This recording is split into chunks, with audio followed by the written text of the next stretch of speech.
ሰላም እንዴናችሁ ወደ መንጌት ዩቲዩብ አድማጭ ተመልካቾቻችን በድጋሜ እንኳን ወደ ቻናላችን በሰላም መጣችሁ። ዛሬም እንደተለመደው በክፍል 42 COC ጥያቄና መልስ ይዤላችሁ ቀርብ ያለውን የ2014 የጤና ሚኒስቴር ፈተና ላይ የወጣ ጥያቄ ነው ዛሬም የምንሰራው። ውድ አድማጭ ተመልካቾቻችን ሁሌም እንደምንላችሁ ለቻናላችን አዲስ ሲሆናችሁ ቻናሉን ላይክ፣ ሼር፣ ሰብስክራይብ በማድረግ ሁልጊዜ የምንሰራቸው አስተማሪ የጤና መረጃና መዝናኛ ቪዲዮዎች እንዲደርሷችሁ ማድረግ ትችላላችሁ። ቀጥታ ወደ ዛሬው ክፍል 42 ያዘጋጀነው COC ጥያቄና መልስ ነው የምንወስዳችሁ። አሁንም በድጋሜ መልካም ቆይታ። የመጀመሪያው ጥያቄያችን ክፍል 42 ላይ ስኖውቦል ነው። እንግዲህ ለዛሬ ስለ ሪሰርች ሜተድ ወይም ከሪሰርች ጋር ተያይዞ የተለያዩ ጥያቄዎችን ነው የምንሰራው። የመጀመሪያው ስኖውቦል ሳምፕሊንግ ካን ሄልፕ ዘ ሪሰርቸርስ ነው የሚለን። ለዚህ ስኖውቦል ምንን ነው በቀላሉ የሚጠቅመው ኢምፖርታንቱ ምንለው ነው። እንግዲህ ስኖውቦል የምንለው ነን ፕሮባቢሊቲ ሳምፕሊንግ ቴክኒክ ብለን የምንጠራው ነው። commonly it prefer for hidden population ማለት ነው። ስለዚህ hidden study population ወይ population study ለማድረግ ማለት ነው። and then most commonly these snowballs are qualitative ነው የምንለው። quantitative ሳይሆን qualitative research ላይ ነው በብዛት የምንሰራበት ነው። is employed most often when it is completely impossible to develop sampling frame ማለት ነው። እንግዲህ sampling frame completely develop ማድረግ ማንችል ከሆነ በቀላሉ የስኖውቦል የሚባለው መስራት እንችላለን ነው። so snowball sampling can help the researcher ምን help ያደርገው ነው? የመጀመሪያው A ላይ access deviant or hidden population ማለት ነው። hidden የሆኑ population ለማግኘት ይላል። ሁለተኛው ቲዮሪ inductively in qualitative study ነው የሚለን። ሶስተኛው overcome of the problems not having accessible that is sampling frame ነው all of the above። ስለዚህ snowball እንግዲህ hidden population ለመስራት and then qualitative study እና በቀላሉ sampling frame impossible ከሆነ completely impossible for developing sampling frame ለመሆን ከሆነ ለዚህ snowball sampling ብለን የምንጠራው ማለት ነው። ስለዚህ ከዚህ መልስ ማንኛው ሊሆን ይችላል ስንል ሁሉም all are true ነው ማለት ነው። ስለዚህ hidden የሆነ population qualitative study እና sampling frame impossible ከሆነ ወይም develop ለማድረግ ቀላሉ ማይቻልበት ደረጃ ከሆነ snowball sampling frame sampling መስራት እንችላለን ማለት ነው። ስለዚህ snowball ነው non probability sampling technique ከሚባሉት ይመደባል ማለት ነው። ሌላው ሁለተኛው ጥያቄ which one of the following is not characteristics of quota sampling ብለን የምንጠራው? እንግዲህ የquota sampling characteristic ያልሆነው ነው የሚለን። የመጀመሪያው ላይ the researcher choose who to approach and so might bias the sample ይላል። ሁለተኛ ላይ those who are available to be surveyed in the public places are unlikely to constitute a representative sample ነው የሚለን። ሲላይ a random selections of unit makes it is possible to calculate the standard error ማለት ነው። finally it is relatively fast cheap way of finding out of about the public opinion ነው የሚለን። እንግዲህ quota sampling አሁንም በድጋሚ non probability sampling ብለን የምንጠራው ነው። random selections cannot be one of the characteristic ማለት ነው። እንግዲህ ይሄ የquota sampling random sampling selection አይደለም የሚያድርገው ማለት ነው። so the researcher ምን ያድርጋል? choose respondents who are members of particular strata ብለን የምንጠራው የፓርቲኩላር strata የሆነውን ማለት ነው of society until the specified quota is reached ማለት ነው። ለዚህ specified የሆነው quota reach እስከሚሆን ድረስ ነው በቀላሉ selection የሚኖረው ማለት ነው። ለዚህ ከዚህ ውስጥ ማንኛው ሊሆን ይችላል በምንልበት ሰዓት በቀላሉ ምን ይሆናል? the correct answer is what C ማለት ነው። C ነው ሁለተኛው ላይ random selections of unit makes it possible to calculate ምን ይለናል? the standard error ማለት ነው። ስለዚህ standard errorን በቀላሉ ምን ለማድረግ calculate ለማድረግ ይሄኛው ምንድነው ማለት ነው? it's not characteristics of sampling quota sampling but other one is ምንድነው? ሌሎች ሶስቱ የquota sampling characteristics ናቸው። ግን እዚህ ጋር C ላይ መልስ ያልሆነው የquota sampling characteristics ያልሆነው ማለት ነው C ነው ማለት ነው። ሶስተኛው ላይ the finding from the study of young single mothers at a university can be generalized populations of ነው። እንግዲህ study of young single mothers at university ላይ በቀላሉ ለመስራት ነው generalized to the populations of ይለናል። አንደኛው ላይ all young single mother at the university ይላል። ሁለተኛ all young single mothers in the society, all single mothers in all universities, and then finally all young women in the university ብለን የምንጠራው እንግዲህ አሁን can be generalized in the to the population ለፖፑሌሽኑ generalized የሚያደርገው ማንኛው ነው ስለዚህ the findings of the research based on random sampling ብለን የምንጠራው ማለት of the population ማለት ነው ስለዚህ random sampling of the population ነው በመነሰራበት ሰዓት ማለት ነው can be fairly applied to the population as a whole but only to that population ማለት ነው ስለዚህ ለዛ ዩኒቨርሲቲ ማለት ነው ስለዚህ as a whole no population but only that population ለዛ population ብቻ ነው የሚሆነው ማለት ነው ስለዚህ እዚህ ጋር young single mothers at a university ነው የሚለን ስለዚህ total population ምንድነው ከተባለ ዩኒቨርሲቲ ነው እዛ ዩኒቨርሲቲ ላይ ያሉት ስለዚህ all young single mothers at that university ብለን የምንጠራው በሱ ይወስዳል ማለት ነው ስለዚህ the correct answer is A ነው ማለት ነው ሌላው አራተኛው ላይ the term data processing error refers ነው እንግዲህ data processing error represent የሚያደርገው ምንድነው የመጀመሪያው activities or event related to sampling process example non response ሊሆን ይችላል faulty techniques of coding and managing data then problem with implementation of the research process then the unavoidable discrepancy between the sample and that population also ለዚህ ከዚህ ውስጥ data processing ምንድነው የሚያደርገው ስንል እንግዲህ data processing at the term implies no this is an error no processing error ማለት ነው it is an error ነው in which occurs at the times of processing the data rather than at the times of preparing for it no or even gathering it እንግዲህ ይሄ የሚከሰተው at the times of processing ማለት ነው rather ነው time preparing or gathering በምንሰበስብበት ሰዓት ወይም prepare በምናደርግበት አይደለም it is a true that faulty questionnaires construction may breed errors at the processing stage ማለት ነው እንግዲህ faulty የሆነ especially ይሄ questionnaire construct በምናደርግበት ሰዓት faulty የሆነ questionnaire proper የምናደርግ ከሆነ it's breed error ማለት ነው at the processing stage ላይ እነሱ ሊከሰት ይችላል ማለት ነው ስለዚህ data processing በቀላሉ ምንድነው a technique of coding and managing ምን ብለን የምንጠራው data ብለን የምንጠራው ማለት ነው ስለዚህ refer የሚያድርገው the faulty techniques of coding and managing data these are the data processing errors ብለን እንጠራዋለን so the correct answer is B ሌላው አምስተኛው what is the main purpose of research proposal ማለት ነው research proposal main purpose ምንድነው ስንል የመጀመሪያው to provide a detailed descriptions of the proposed project that will be investigated ማለት ነው detailed የሆነ description እንዲኖር ሁለተኛ ላይ to make conclusion about the previous finding ማለት ነው የprevious finding on conclusion ለመስጠት then provide finding of the current study ማለት ነው finally to show the result of the previous finding ማለት ነው እንግዲህ ማንኛው ሊሆን ይችላል the main purpose ነው የሚለን ስለዚህ ባጭሩ the main purpose of this making research proposal is ምንድነው to provide detailed descriptions of proposed projects that will be investigated ማለት ነው detail የሆነ description በቀላሉ ምናስቀምጥበት ከሆነ ማለት ነው that is the main purpose of research proposal ይሆናል ማለት ነው so the correct answer is A ማለት ነው የአምስተኛ ጥያቄ ላይ ስድስተኛ ላይ the measures of occurrence of disease frequency often used to refer to the proportion of individual in a population who have disease or condition the above statement refer የሚያደርገው ነው እንግዲህ measure occurrence of disease and frequency ማለት ነው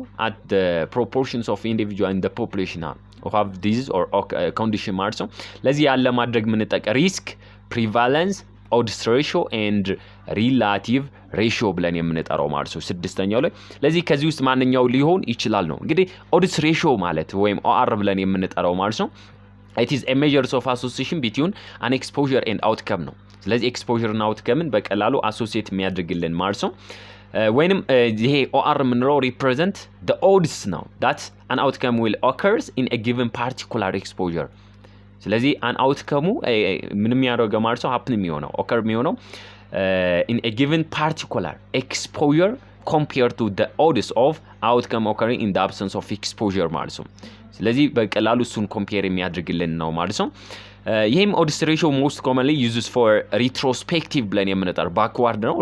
ሪትሮስፔክቲቭ ክሮስ ሴክሽናል ስተዲ ዲዛይን ለመስራት ኦድስ ሬሽዮ እንጠቀማለን ማለት ነው። ሌላው ሪላቲቭ ሪስክ ምንለው አር ወይም ሪላቲቭ ሬሽዮ ምንለው ማለት ነው። the ratio of the probability of outcome in unexposed group to the probability of an outcome in unexposed groups ነው። እሱም አሁን በቀላሉ የምናይበት ሰዓት ኤክስፖዝድ እና አንኤክስፖዝድ ያለውን ፕሮባቢሊቲ አውትካሙን የምንሰራበት ማለት ነው። ስለዚህ ይሄን ደግሞ ሪላቲቭ ሪስክን ወይም ሪላቲቭ ሬሽዮ ሪስክ ሬሽዮ የምንሰራው ዩዥዋሊ ኢን ፕሮስፔክቲቭ ክሮስ ሴክሽናል ነው። ፕሮስፔክቲቭ ክሮስ ሴክሽናል ማለት ነው ኤንድ ክሊኒካል ትራያል ስተዲ የምንሰራ ከሆነ እነሱ መጠቀም እንችላለን ነው። ሌላው ፕሪቫለንስ ብለን የምንጠራው ነው። እንግዲህ ፕሪቫለንስ ማለት ምንድነው ከተባለ measures of ነው the measures of the frequency of a disease or health condition ማለት ነው in which a population at the particular point in time ማለት ነው። ስለዚህ particular point in time በቀላሉ የምንሰራ ከሆነ ማለት ነው እነሱን መጠቀም እንችላለን። እንግዲህ ሞስትሊ ይሄንን ፕሪቫለንስ በምንሰራበት ሰዓት ፕሪቫለንስ ማለት ነው የሚለው amounts of disease at one particular point in time ማለት ነው። ለዚህ በዛች ሰዓት በዛች ቅጽበት ስናፕሻት ብለን የምንጠራው በዛች ቅጽበት ያለው የዲዙ መጠን ማለት ነው ፕሪቫለንስ ብለን እንጠራለን ነው።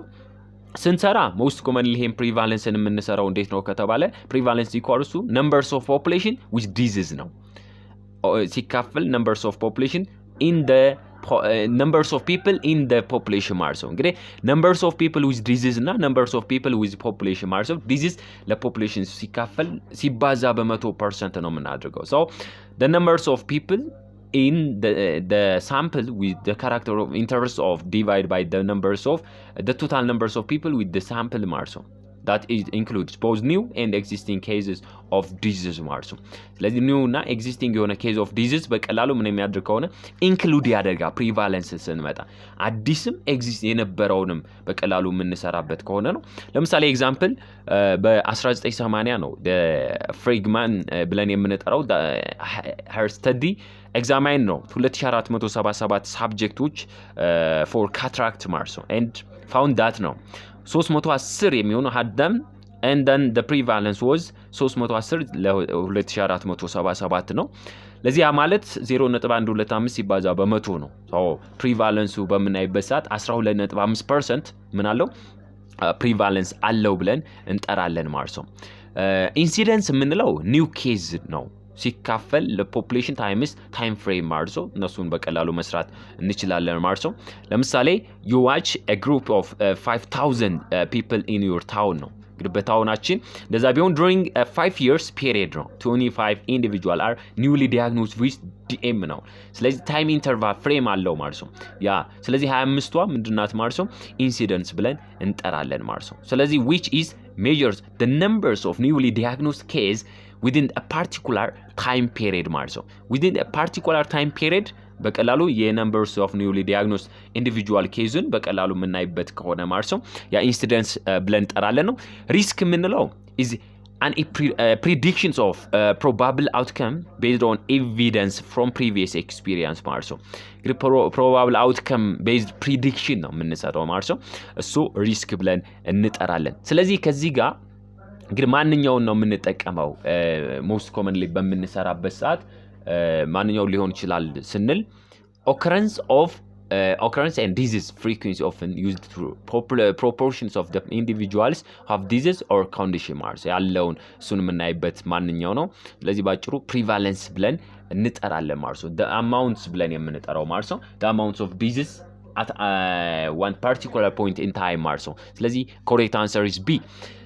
ስለዚህ ኦድስ ሬሽዮ እነዚህ ሪላቲቭ ሪስክ ብለን የምንጠራቸው አሉ። እነሱን ሞር በሌላ ቪዲዮ የምንመለስ ይሆናል ማለት ነው። ውድ አድማጭ ተመልካቾቻችን ሌላው ሰባተኛው one of the following is necessary to obtaining informed consent ነው። ስለዚህ informed consent ለመውሰድ ምን ያለው ማለት ነው most commonly መቼ ላይ ነው የምንሰራው እንደማለት ነው necessary የሚያስፈልገው የመጀመሪያው a list of publication that researcher has had in last 10 years ማለት ነው list of publication ካስፈለገ ማለት ነው researchers ሌላው descriptions of reliability and validity test in instruments ማለት ነው description to the purpose of research, and description of statistical analysis that will be carried out ማለት ነው እነዚህ የሚሆኑ ከሆነ ነው መቼ ላይ ልንሰራ እንችላለን ነው እንግዲህ informed consent ማለት a process of communication between you and your healthcare provider or the patient and healthcare provider ነው most commonly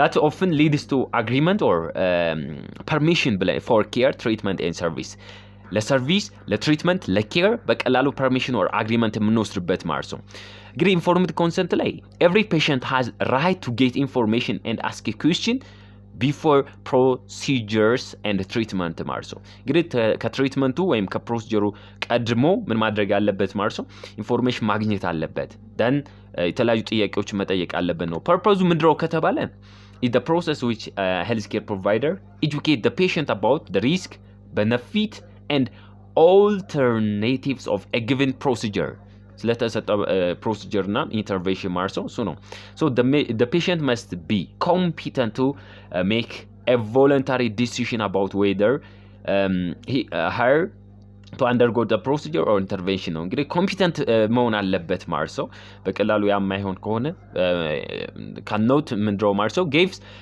consent ማለት ነው ስለዚህ መቼ ላይ ነው necessary የሚሆነው description the purposes of research ብለን የምንጠራው ስለዚህ research purpose-ን describe ለማድረግ most commonly ምን ያስፈልጋል ማለት ነው በቀላሉ description of the purposes of research is one of the necessary obtaining informed consent መውሰድ የሚያስፈልገው ይሄ ነው ማለት ነው ለመስጠት ማለት ነው ስለዚህ correct answer is C ሌላው ስምንተኛ all of the following can be used as source of literature review ማለት ነው እንግዲህ የሊትሬቸር ሶርስ የሆነው ማንኛው ሊሆን ይችላል ማለት ነው የመጀመሪያው ያልሆነው እንደማ ፓሜድ አለ ብሎግ አለ ጆርናል አለ ኮንፈረንስ ፕሮሲዲንግ ብለን የምንጠራቸው ከዚህ most commonly እንግዲህ ማንጠቀምባቸው ማንኛው ነው ስንል ፓሜድም ጆርናል ኮንፈረንስ ፕሮሲዲንግ ብለን የምንጠራው ስንጠቀም ብሎግስ ብለን የምንጠራው ምን አይደለም ማለት ነው ሶርስ አይደለም ሊትሬቸር ሶርስ አይሆንም ማለት ነው ስለዚህ correct answer is B ሌላው ዘጠነኛ ላይ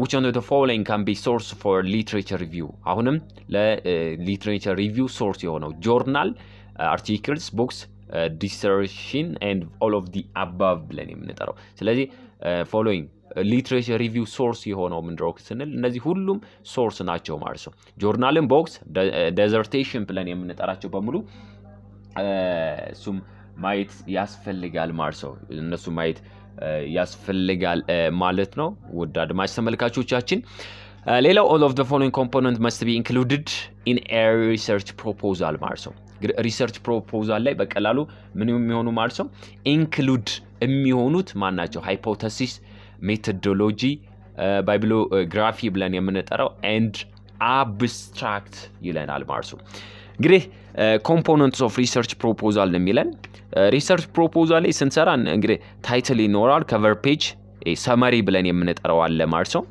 ከዛ table of content ይኖራል introduction ቀጥሎ objective methods ethical consideration work plan dissemination and utilization of result and budget reference እና next ይኖራል ወይም title introduction backgrounds of the study objective of research literature statement of the problem significance of the study work plan bibliography limitation of study ምናምን ብለን የምንጠራቸው በሙሉ ምን ያደርጋሉ ይጠቃለላሉ ከዚህ ውስጥ እንግዲህ ሪሰርች ፕሮፖዛል ላይ ማይገባው ማን ነው እዚህ ጋር እንደምንመለከተው ሃይፖቴሲስ አለ ሜቶዶሎጂ አለ ባይብሎግራፊ አለ አብስትራክት አለ ስለዚህ አብስትራክት ብለን የምንጠራው የሚገባው ማን ላይ ነው በምንልበት ሰዓት ቦስ ኮመን ላይ የሚገባው ማን ነው ሪሰርች ፔፐር ላይ ብለን ቴሲስ ላይ ነው ማለት ነው አብስትራክት የምንለው አብስትራክት በሚለው ወደ ሰመሪ ወደሚባለው ነው ሪሰርች ፕሮፖዛል ላይ የምንጠቀመው ማለት ነው ስለዚህ ዲ ነው ማለት ነው